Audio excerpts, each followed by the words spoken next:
大家好，我是貓盾，今天来給大家大致的說一說三換幾個比較大的體系在今年的發展方向，這樣也方便大家做後續的規劃。在三換中比較大的主流隊伍可以簡單的分為4種，它們分別是蜀國隊、火燒隊、女團和盾隊。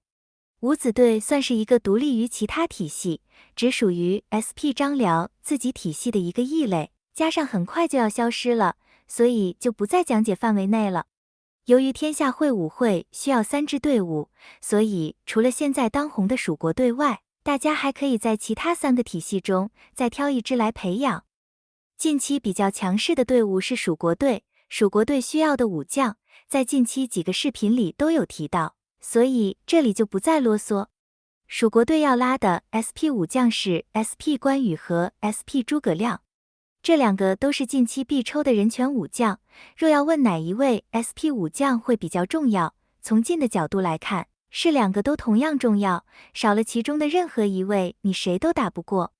但若放遠一點來看，那自然是 SP 諸葛亮會更加重要了，因為 SP 諸葛亮是鐵打的輔助，而 SP 關羽只是流水的輸出，一旦版本更新，輸出換人就會被淘汰了。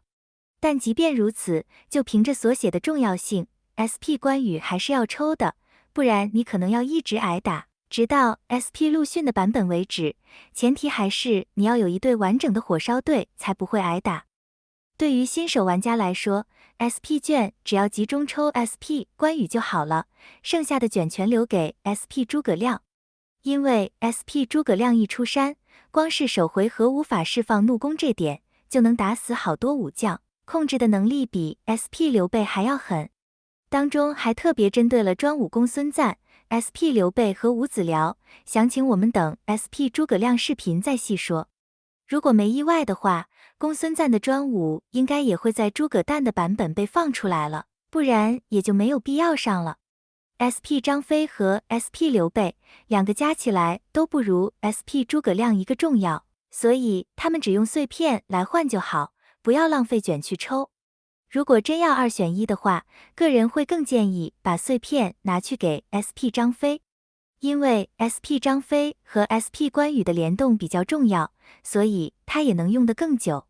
但如果再看遠一點的話，大家也可以考慮先拿其他體系需要的 SP 武將，以便盡早把2隊給弄起來。這時候就要在火燒、盾隊和女團中做一個選擇了。蜀國隊的強度大概會在 SP 陸遜的版本後衰落，然後在目前 SP 蔡文姬的版本時成為弱勢隊伍。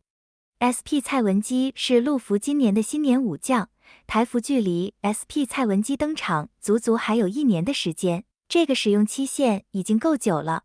而且在三換裡，武將重新就業也是很平常的事，只要策劃想要，武將就能回來。現在下線也不代表就會永久下線，只要像當初享受 SP 張遼一樣，享受當下就好了。如果想湊女團，需要優先準備的是 SP 貂蟬，然後剩下的卷就留給下個版本的 SP 大喬。SP 孫尚香在 SP 大喬登場後就會被取代，所以現在已經不太重要了。SP 孫尚香的處理方式也和蜀國的 SP 張飛一樣，可以靈活先用着，再看每周商店的碎片要給他，還是優先拿去培養其他陣容需要的 SP 武將。由於下個版本就是 SP 大喬的版本，這個時間實在太短了，所以我會比較推薦靈活用着就好。不管是 SP 貂蟬還是 SP 孫尚香，在 SP 蔡文姬的版本都會變成搖擺位，不一定要上。所以 SP 大喬也暫時成了女團中最保值的武將。不過我相信在未來女團最保值的 SP 武將，應該還是屬於 SP 蔡文姬的。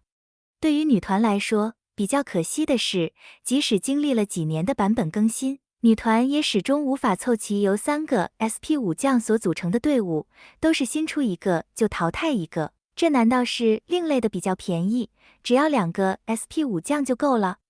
女團剩下的位置多是由命魂武將所組成，現在已經上線的有命魂孫尚香、命魂王元姬和命魂蔡文姬。蔡文姬是送的，所以要培養的只有孫尚香和王元姬。命魂孫尚香代表的是輸出端，在 PVE 上也有很亮眼的表現，目前在陸服仍舊是 PVE 的好手，保值程度比命魂王元姬高。命魂王元姬代表的是坦度，雖然之後會被命魂黃月英給取代，但坦度對於這個版本的女團來說，還是會比輸出更重要的。那麼女團的命魂應該怎麼抽？由於下一期命魂就是小喬了，它代表的也是輸出端。命魂武將淘汰的很快，秉持着抽新不抽舊的真理，所以建議女團玩家下期命魂直接抽小喬就好。命魂孫尚香和命魂王元姬都只用碎片來補就好。至於先補哪一支，就看你是更傾向 PVP 還是 PVE 了。看遠一點的，注重 PVE 的，就先給孫尚香；看近一點的，注重 PVP 的，就給王元姬。命魂王元姬3火就有效果，5紅後坦度會得到很大的提升，命魂孫尚香則要5紅才有用。當主力都練滿後，新區女團玩家也可以提前預備一下張寧，等到專武上線後，他又可以出場了。女團的強度只能說是長居2線，沒有一個版本能真正登頂，但卻每個版本都能玩一玩，總有能打贏的隊伍。硬件好的滿配女團甚至也有機會打贏硬件差的主流隊伍。女團的好處是更新的頻率很高，永遠不會落後於版本太多，而且好消息是台服的女團一直都比陸服的更強。接下來要介紹的是火燒隊。火燒隊屬於更新頻率很慢，但一更新就是巔峰的類型，最大的缺點則是隊員和靈寵都很專。不過靈寵的部分還是有改進的，火燒已經不再像以前一樣，3隻都需要專屬的靈寵才能玩了。火燒隊現在可以集中抽 SP 孫策，然後下個版本的 SP 大喬也要抽，最後就是等待 SP 陸遜上線後才重返巔峰。火燒在 SP 陸遜登場前都是過渡，除了 SP 孫策和 SP 大喬穩定在隊伍中，其他都是過渡。當中也有塞進 SP 關羽，甚至是 SP 諸葛亮的版本。總之就是無國無大將，現在什麼強就色什麼先用着。但好在 SP 關羽和 SP 諸葛亮都是近期版本超強的武將，所以拉了也不會虧就是了。火燒的命魂武將直接拉下期的命魂小喬就好了。其他比較強的命魂武將，比如命魂孫權和命魂周瑜，都要等到 SP 陸遜上線前後才會陸續登場。由於是接着上的，所以火燒玩家在命魂小喬之後就可以開始大量囤積命魂卷了。普通武將，火燒隊只要優先把蔣欽來起來就好了，然後準備拉下一個版本的新武將朱然。火燒這個版本沒法玩，目前排在4大陣營之末。要玩火燒的還是乖乖等待下一個版本的提升吧。火燒隊現在反而是最便宜的隊伍了，需要的 SP 武將和命魂武将都是4大陣容裡最少的，但這也是他現在比較弱的根本原因，缺乏 SP 和命魂武將支援。最後要說的是盾隊，盾隊在 SP 關羽登場後也正式落幕了，之後要等待很長的一段時間，直到命魂曹操的版本才會獲得加強。直到 SP 曹仁登場後才正式復蘇，是目前距離復蘇最遙遠的隊伍，所以不太建議現在就去培養盾隊來做2隊。盾隊需要預備的 SP 武將，現在只有 SP 司馬懿一人。SP 司馬懿是目前最強的 PVE 武將，光是為了這個目的去拉他也是值得的。當然，因為 PVP 現在已經不是一線，所以就用碎片來補就好了。之後就是準備入手 SP 諸葛亮，然後再等 SP 曹仁就可以了。命魂武將方面，已登場的只有許褚，這個每月商店慢慢補就好。之後能進入盾隊的命魂武將很多，都會隨版本而更換，算是變化最大的隊伍了。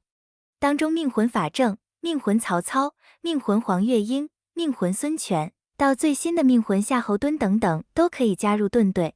盾隊的更新頻率比火燒高，但低於女團。在強度上，盾隊和火燒隊一樣，可以在自己的版本登頂。但盾队的強勢期會比火燒隊短，通常都只強一個版本，然後就被壓下去，然後又回來，之後在沉默比較長的一段時間後才會再回來。盾隊在陸服其實有着很高的強度，但壞消息是在台服從來就沒有真正強勢過。本來應該強勢的 SP 佐慈和 SP 司馬懿都相續的在台服吃癟了，所以也很難保證 SP 曹仁到時會不會翻車，有沒有陸服當時的強度，只能邊走邊看了。目前盾隊應該也只屬於真愛黨才會玩的體系了。不過以人氣來說，盾隊的真愛黨應該是沒有火燒和女團多的，難道這就是盾隊被排擠的真正原因嗎？無論如何，以上說的只是一個大方向，等時間到了還是會再做更詳細的抽取建議，到時記得還是要來看視頻啊。好了，今天的視頻就分享到這裡，感謝大家的收看，我們下期再見。